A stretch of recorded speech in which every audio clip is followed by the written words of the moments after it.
আসসালামু আলাইকুম। সবাই কেমন আছেন? আমি আলহামদুলিল্লাহ ভালোই আছি।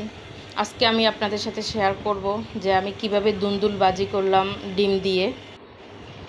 তো আমি এখানে আর কি আপনাদেরকে প্রথমে দেখাইতে আসি কি যে দুন্দুলটা বাজিটা কীরকম হয়েছে। প্রথমে ওটা আগে দেখায় আনি।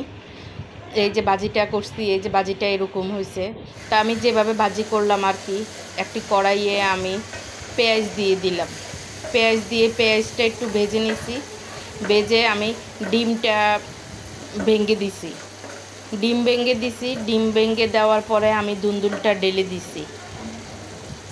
আপনাদেরকে বলি রান্নাটা শুরু হোক, তারপর বলি। এই যে আমি পেঁয়াজ দিয়ে দিছি। পেঁয়াজ দিয়ে দেওয়ার পরে পেঁয়াজটা একটু ভেজে নিছি। ভেজে নেওয়ার পরে এই যে ডিম ভেঙে দিছি আমি। এই যে একটা ডিম ভেঙে দিছি। এই যে ডিমটা আমি একটু খোসুন দিয়ে গুটে গুটে নিব।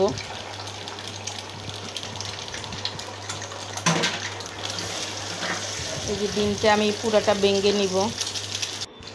ভেঙে তারপর আমি এটাতে দুন্দুল দিয়ে দিব। এই যে দুন্দুল। এবার আমি একটু হলুদের গুঁড়া, জিরার গুঁড়া আর লবণ দিয়ে দিব এটার মধ্যে। এই যে আমি হলুদের গুঁড়া দিছি, তারপর আমি জিরার গুঁড়া দিলাম, তারপর আমি লবণ দিয়ে দিলাম। এবার আমি ভালো করে এটাকে নেড়ে চেড়ে নিব।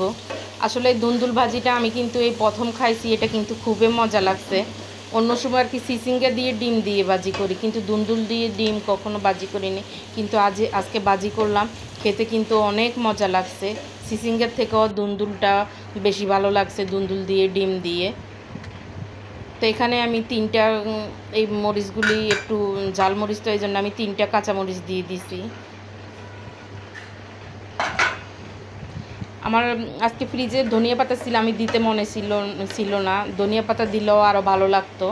এই যে এবার আমি নেড়ে চেড়ে দুন্দুলের থেকে অনেক পানি বের হয়, তো পানিটা আমি শুকিয়ে নিচ্ছি।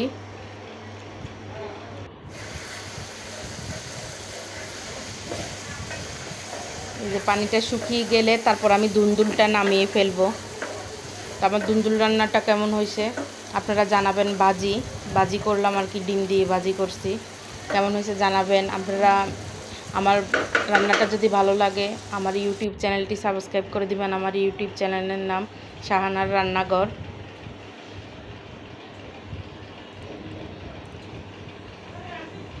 এই যে আমার দুন্দুলের ফাইনাল অবস্থা।